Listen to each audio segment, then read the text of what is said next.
So we actually got our first trade of the before the deadline pops up. We understand a lot more stuff is going to happen over the deadline for many teams, but here's one for the Los Angeles Clippers that have a lot of injuries this season. The rotations are pushing out of whack, but sometimes they'll actually pull out a massive win or two. And the most the most highlighted player out of the Clippers is Reggie Jackson. There's also Nicholas Batum. Nikola Zubac is out due to injury. And here's our major trade. We have, of course, Norman Powell and Robert Covington from the Trailblazers getting traded for Justice Winslow, Kevon Johnson, and Eric Bledsoe. And Eric Bledsoe was supposed to be a steal trade for Drew Holiday. And then he went straight to the Clippers after a failure to, convert any veteran ability on the Pelicans. And Justice Winslow, athletic wing, he was trash on the Heat. Now he was trash on the Mavericks.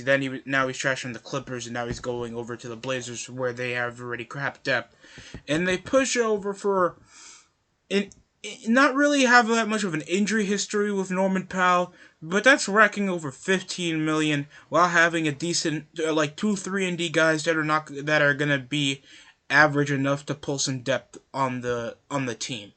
We still have decent wing scorers, and Lou Williams ain't there anymore. We just don't have that many legit bigs.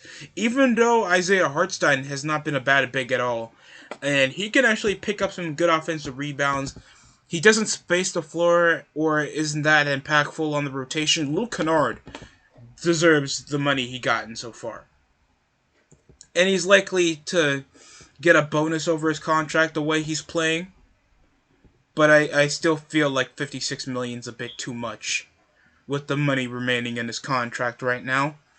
And they didn't really leave anything out, not even just a 2025 second round pick for the Pistons.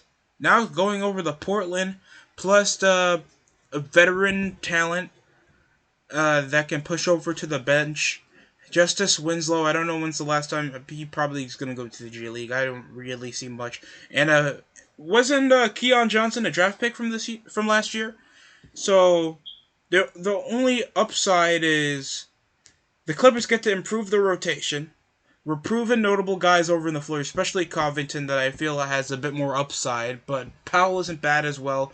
They're obviously going to use him for his 3-point percentage, and the Clippers have like a sub 500 record, but not really a game changing, especially for the depth they have a lack of on their team. And they're pushing out only a subpar record that's better than the Lakers and the Blazers. The Blazers are probably games behind, not even making it to the play-in tournament. The Pelicans have a bigger chance. I'm not even calling San Antonio in the mix unless they pick up some major wins in the next few weeks. So, just knowing that this is a big win for trades involving the Clippers, that it should be, if you're declaring a trade. Blazers kind of lost a bit here, especially how Justice Winslow is going to push over. They don't have much of a passing offense that can attack the paint, and the Blazers just sucks. I mean, the only person that's good to talk about is Alfred Simmons. Is that his name? He was a first-round pick in, I think, the 2020 or 2019 draft, and he's been good to hear. I heard he even dropped 50 points in this season in a game. So, that's all I hear. I don't really care. I think many fans already lost optimism on the Lakers. Clippers have a possibility of scratching an 8th seed spot if they stay consistent.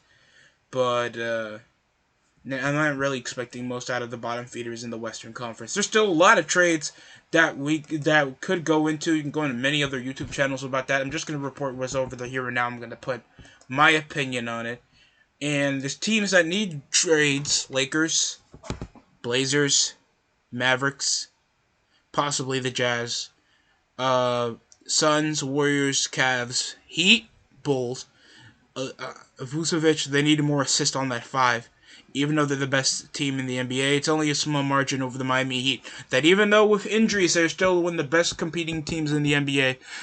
Hawks need a plethora of trades. Washington's going to probably make some trades. Of course, it's going to probably affect Bradley Beal. He could be a hell of a talent to any of the teams. Still needing a good wing scorer that's good all around. Possibly to the Nets, to or the Jazz, or the Sixers.